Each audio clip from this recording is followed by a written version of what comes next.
Okay, first, welcome. The snow is crazy. We've now hit more people who watch us, or the same amount of people who watch us live as attend in person, other than days like today, which probably some people are sitting at home. Everyone just wave to the cameras. Those are all the people who are lazy, didn't want to come in today. I was at, so me and my wife have been working through this metaphor of parts, right? So this last little while, we've tried to look at our inner health through this language of I am not a unity, this Vince isn't all, but there's parts of Vince. It's kind of a cool metaphor. I was talking with Laurie after. He's like, that alone has changed me. But technically, it looks like this. There's some parts that we have that are like the wounded parts from our childhoods. For me, there's a sad part down there that I really don't like. I stick him in the corner and try never to talk to him, which is not what you're supposed to do, but I'm honest, that's kind of how I've handled him for most of my life. I have a neglected part. That's the part of me that says no one's going to take care of me. And I have all these other parts that protect my feelings, right? It's all these things of like, no, I don't want to feel these feelings anymore. I grew up with those. I don't want those anymore. So I have these protector parts. And one of them is self-sufficiency. And so I've been working on this part. So I said to my wife the other day, again, out of nowhere, I was like, babe, can you take care of supper tonight? And again, inside my protector's like, what in the world are you doing, you dumbass? And her response was, of course. She says, I'll order a pizza. You just pick it up on your way home. I'm like, whoa. Right? My protectors are like looking at him going, wait a second. Wait. This is how this works? And we also have a true self part that sees all this happening. That's the part that can see the part that's freaking out. It can also see why it's freaking out. Right? We have all these parts, right? Exiles, protectors protect the exiles. And our true self is the part that manages all this and can heal this. So I'm working through this. And at the bar, I meet a friend of mine. I've known her for a number of years. And I look at her and I'm like, you're not doing that well. Like her face was just, when you see someone and you're like, are you okay? I hadn't seen her for quite a while. And she started telling me about a life. I was like, wow, things have been hard lately. In my mind, I can see these different parts in her. Her protectors. She has one really strong protector, her addict. I know we think of addicts as bad, but in the IFS model, internal family systems model, this parts model we've talked about, instead of saying my exile or my addict is bad, we ask it, what are you trying to protect me from? And we thank it. And so I'm sitting in front of her and I can just feel, she's like, I've been sober for 8 months. And it was this kind of sober. Like gritting her teeth, white knuckles. She said, I've tried everything. And then she said the line that got me here. She said, if I come to your church, will everything be okay? Now, she doesn't know Friends Church. In her mind, this is church. Could be Catholic Church, could be United Church, could be whatever. What she asked me is this. If I believe the right things, will my addiction go away?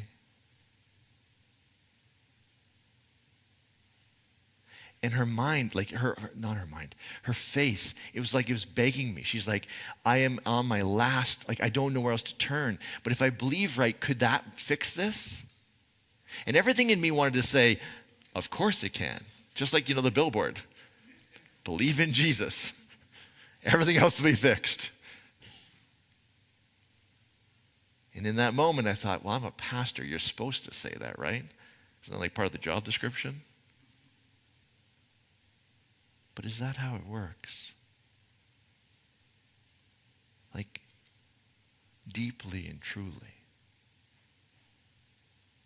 If the work that we're talking about here is thanking our protectors, getting them to calm down, healing our exiles, those wounded parts of us that are creating all this protector stuff. If that's the work, can I just believe something and make it all go away?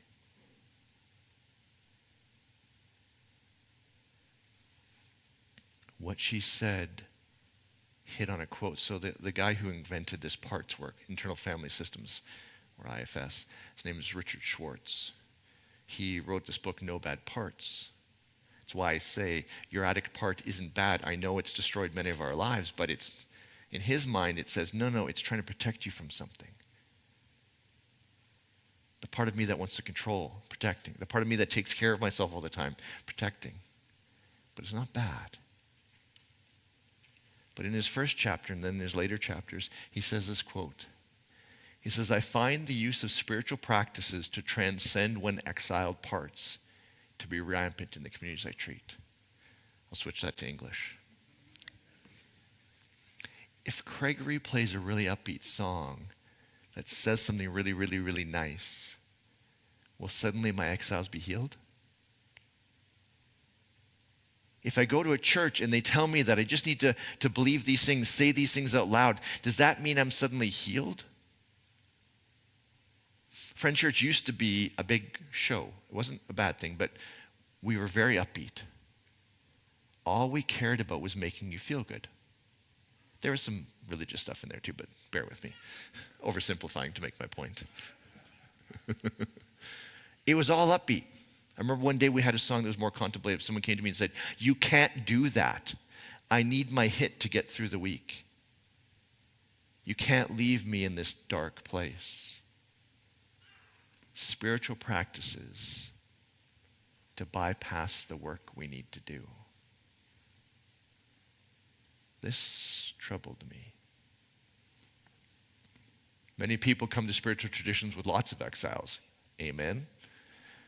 Because of the intense trauma of their backgrounds, hoping for relief. Unfortunately, many spiritualities don't know what to do with people's trauma that created the exiled parts, other than to help them bypass them. Is that what spirituality is? Instead of doing the work that we need to do, it's this. Instead of doing the things we need to do inside, it's this thing that says, no, feel this, do this, you'll experience this, you won't have to have any problems. I would like to do a quiz, but I won't. I would like to put up your hand and say, how many of you have either been completely transformed, meaning all your exiled parts are healed because of a sermon I did?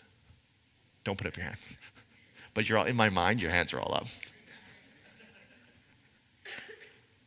And yet, I've heard stories about it happening to people. Someone follows a tradition and suddenly they're like, they've never been able to be sober. They've never been able to heal the part of themselves. And they go to a faith community and suddenly it's like everything's okay. So how does it work? Jesus actually has this great story. A bunch of people who are unbelievably religious. Like, if this is the religious group rules that they have, they followed a series of rules that were more stringent than the core rules. So the rule is don't kill anyone. They came up with a new rule. It says don't even get angry, because then you won't kill anyone. Like, these are religious people. They come to Jesus. And he looks at them and he says, can you throw up the quote for me so I can read it right? I bring a warning to you, you who say you are the most devout followers, for you are like whitewashed tombs, which on the outside look beautiful, but inside are full of bones and death, completely taken over by your parts. On the outside you look perfect, flawless, but inside you're the opposite of peace you profess in the actions you say you value. Ouch. Are we whitewashed tombs? Or are we doing the deep inner work to heal, to be healthy, so that we have beautiful relationships so that we can take water to our world.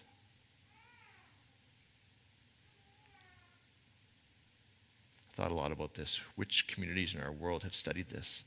Because the Bible doesn't talk a lot about this. And then I realized there's a group in our community, there's some in our community too, 12-steppers. You guys have thought a lot about the connection between what we believe and what we do. For those of you who don't know, there's a 12-step has a series of rules, guidelines, steps. Thank you, steps. Oops. Step 2. Can you throw up the list for me so I can see? Step 2 is I came to believe that a power greater than ourselves could restore us to sanity. So I believe in a power. My friend, it was his cat, but whatever. A power that if I believe that, I will be healed. So my question was this. Is it only step 2 you need? Like, why do they have 12? Let's go to step 2. Bob's your uncle, right? We're healed. And yet, step 4 says this. We make a searching and fearless moral inventory of all of our parts, protectors and exiles. Why is step 4 there if step 2 is all you need? This is kind of like my neophyte brain that's like, wait a second, let's just stop it at 2. So I decided here's what we're going to do. We're going to spend some time with an expert in 12-step. She's a member of our community. She volunteers on our multimedia team. I want you to put a big welcome together for Amber Halpenny.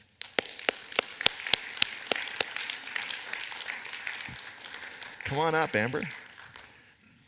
Hi. Thank you. Thank you. Thanks for doing this with us. Yeah, my pleasure. Okay. I would just like to start off with expert is going a little far. But. I am going to transcend a few 12-step rules and traditions and how they do it because I don't know enough. So she'll just correct me. We're all good. To get to know you a little bit, can you tell us how you got to what I call a 12-step expert? Yeah. So I've struggled with addiction majority of my life. I would have tried my first substance around 13, 14 years old. And it just kind of slowly got more and more intense, right? And by slowly, I would say for the next 4 years, like as a teenager. By the time I hit 18, I was off to the races. And I was highly functioning in quotes for several years. I finally, around age 35, I'm 39 now, turning 40 next month. And around, I guess I was 32, 33, where I finally met the person that would introduce me to the drug that totally brought me to my knees in less than a year. And it kind of just everything spiraled out of control from there. I tried treatment a couple of times. So there was inpatient, where you actually go live there for a bit, and then outpatient, where you just kind of go in every day and talk about your problems. I tried counseling, therapy, meditating, all the things, and nothing was working.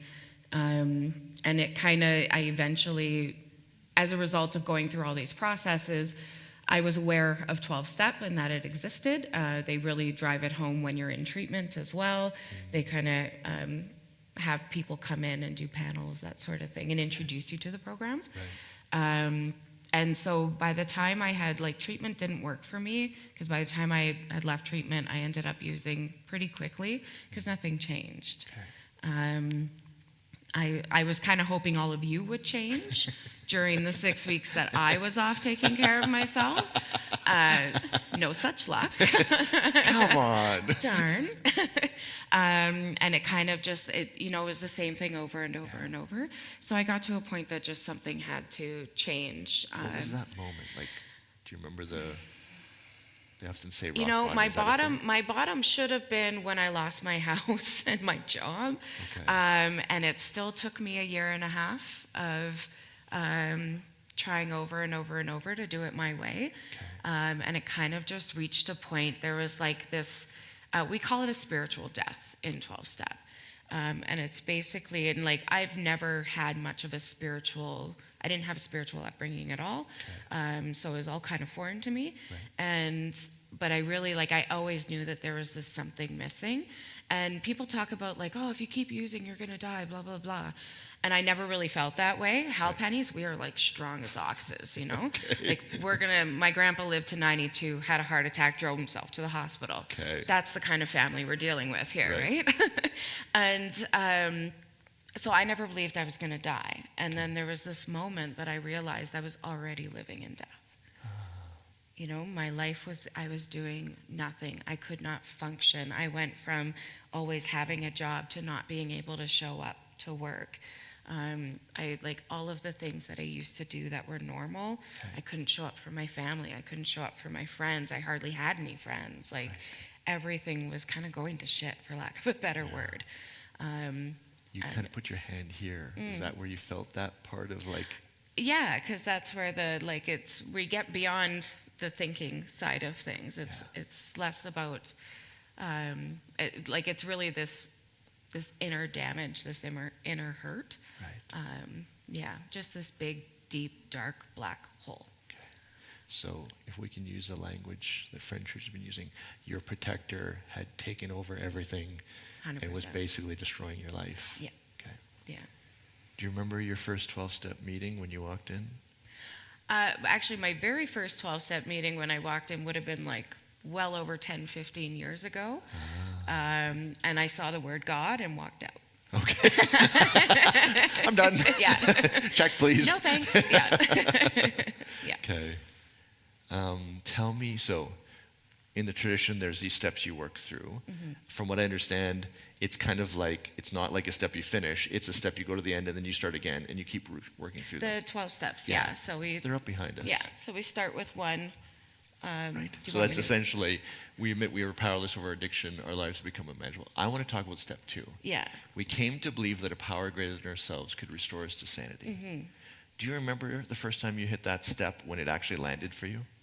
About the 4th time that I actually did it, because I did what we call the 1, 2, 3 dance. What does that mean? That means that I would do step 1, 2, and 3 and use. And then I would do step 1, 2, and 3, because you have to kind of go back to 1 every time that you use, because then I'm still believing that I've got power over this, right? And it's like step 1 is really important in regards to that. So we go back to step 1 kind of every time if we make a mistake, if we let the disease take over. You guys just have such good sayings. The 1, 2, 3 dance. Yeah. I did the 1, 2, 3 dance. Many times.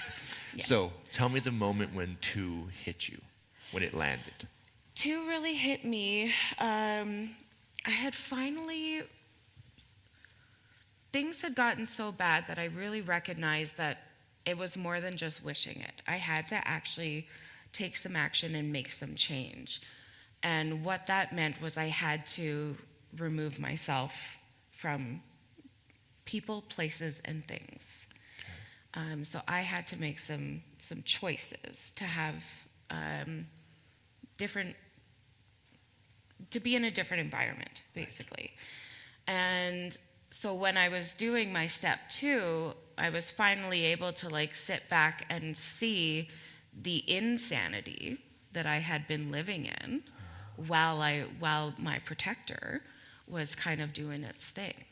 Right? So all of these thoughts and ideas that I thought made sense at the time, and it was like, but then when I had removed myself from that environment, I was like, oh my God, like, that was dangerous.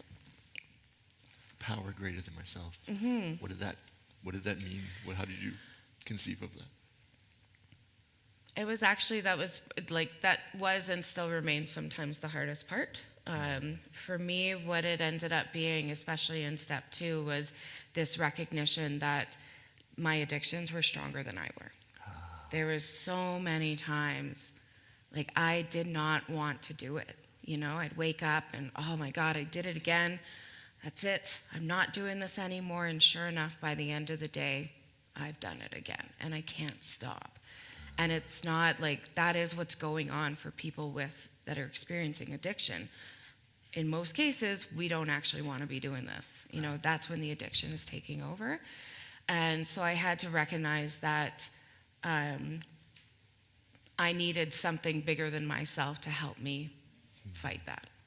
I had tried for 20 plus years to do it with my own power, and it wasn't working. So I needed something else. So I have two questions. One, I kind of know the answer to. Can you tell them about your addict part? Where do you feel your addict part in your kind of space? Yeah, we were talking, he's like a dude right here. So it's a he. It's a he. We just, yeah. Yeah. And name? We talked last week. Yeah. Yeah. So that's why I say I know the answer to this one. He has a name. It's, we'll give you guys Johnny today because the actual one is not PG version. How do you feel towards Johnny most days? Most days and actually we've been having conversations about this because I really try not to be friends with him, and really kind of have I need to have a safe distance from my addiction, and from kind of that protector, I guess. Yeah. But I'm starting to learn as a result of this work with the parts and stuff. It's like, oh, maybe I should be a little kinder. Hence why we're using the name Johnny today. I wish we could use the other name. It's not, we can't, no. And I swear a lot, and we can't get away with that one. Not even that one, no. So you can imagine. So we got Johnny. Johnny has run good chunks of your life. You come into 12-step, you've done the dance for a bunch of times. Something hits on this time. Here's the question. And here's the question we all want to know, because if this works, if you could just do a step 2 and have everything go away, I think we'd all be like, let's do it. Yeah. Yeah.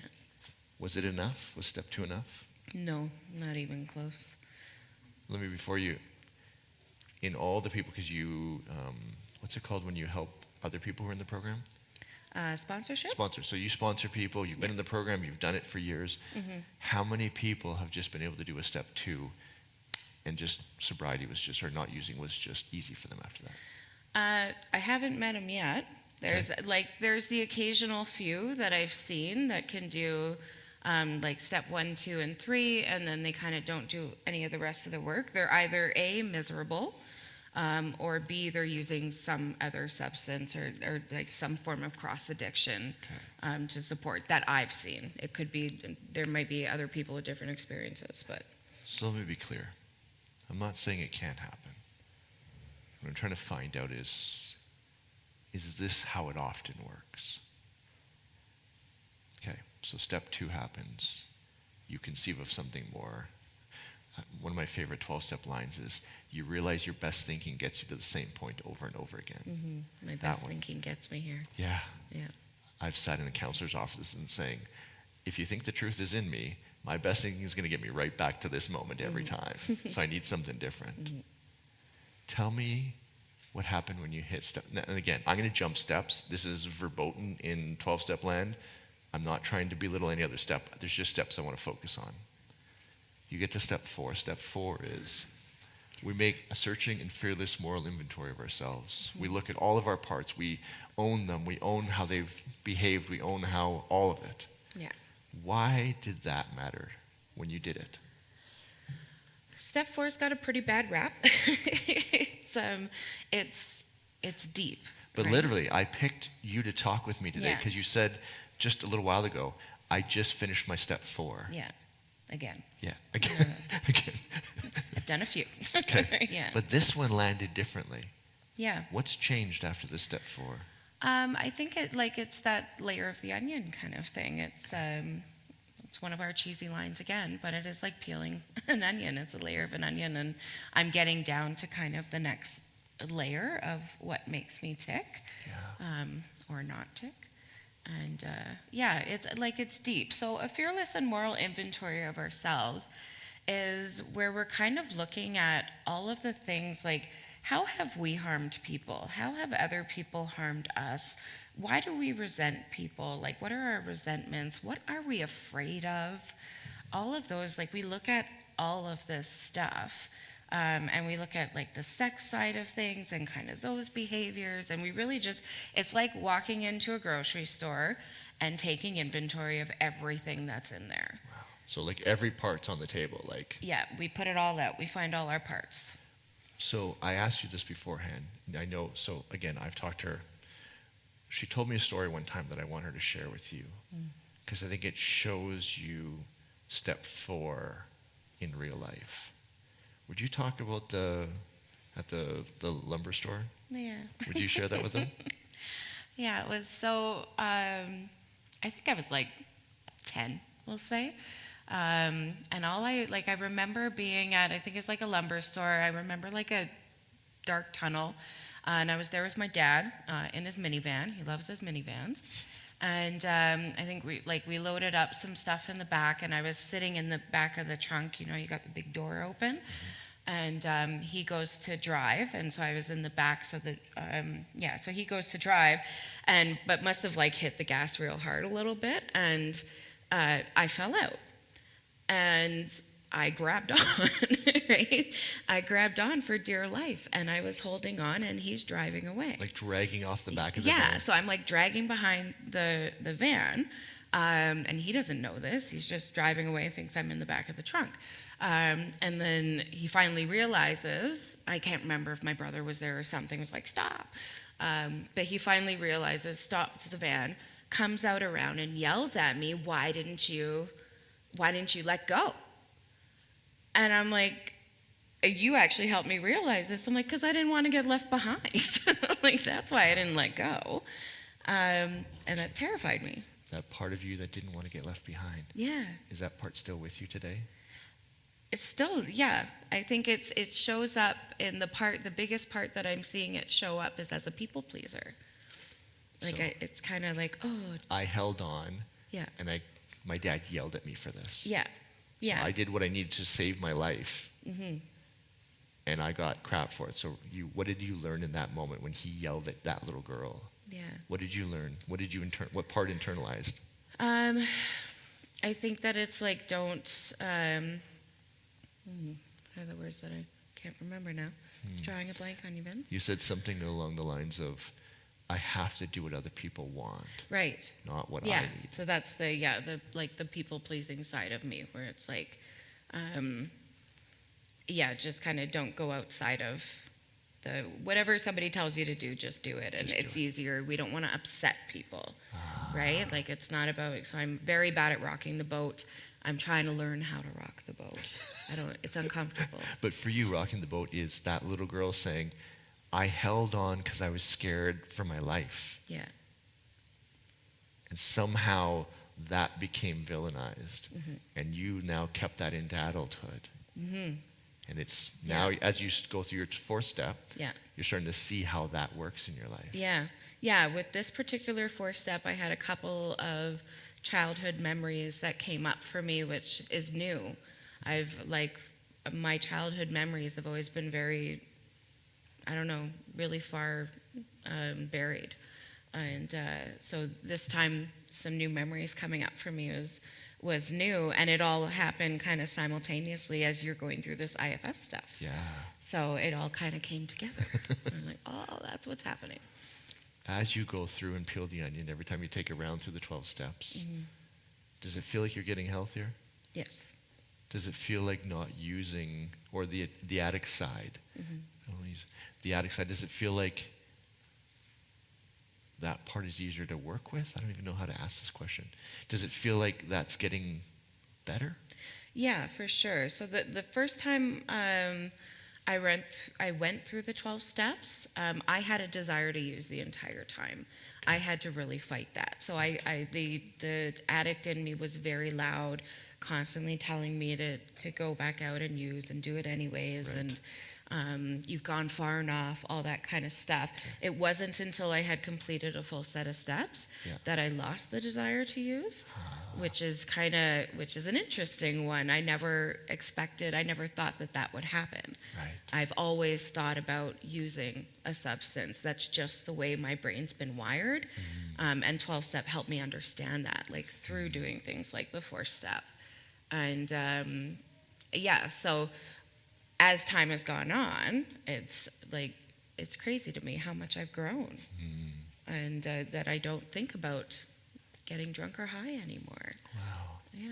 Doesn't mean that Johnny's completely gone. No, he's definitely still right here. Yeah. For the people who are desperately hoping that step 2 is going to be enough, what would you say to them?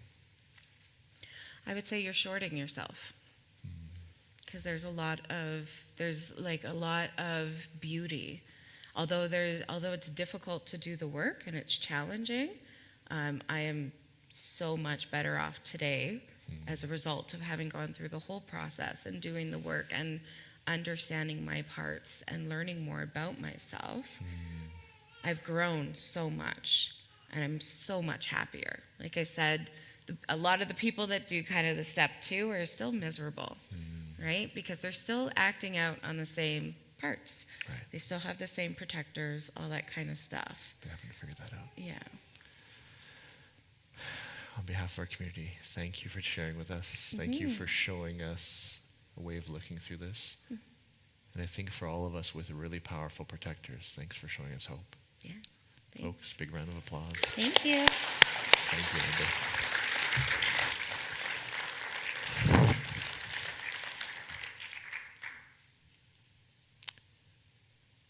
Could it be that a spiritual belief or an experience is enough? Yeah, I don't know. Could be. I would never want us to be closed to that, but it seems to be that for most of us, there's work to be done. We hold ourselves in true self. One of the writers calls this the image of God. We hold ourselves in the image of God, where we can look at our inner landscape and see what's going on. I find it fascinating if I can hold on to true self as I'm interacting with humans now. They'll say something that used to trigger me, and my protectors would just freak out, sort of fight, yell, driving down the street with my finger out the window. Lately, I have these different moments. I go, I wonder what part in them said that. I wonder what part in me is freaking out. I wonder why that part in me needs to freak out here.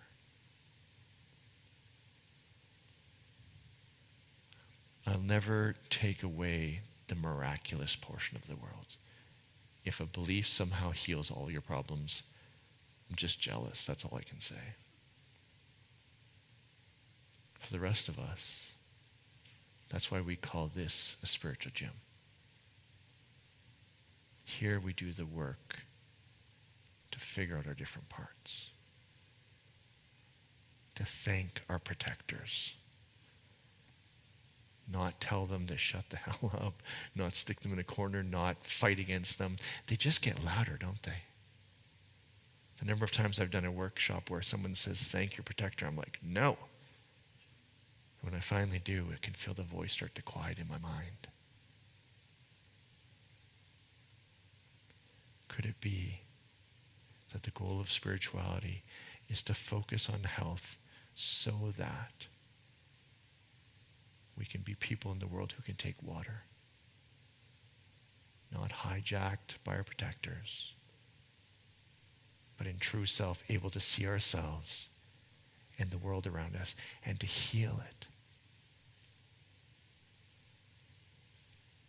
May we be a community who, if the miraculous doesn't magically fix us, do the work to heal those parts of us that need to be healed and become water carriers that change the world for the better. Amen. Big round of applause for Amber. Thank you, Amber. Have a great week, everyone. We'll see you next week.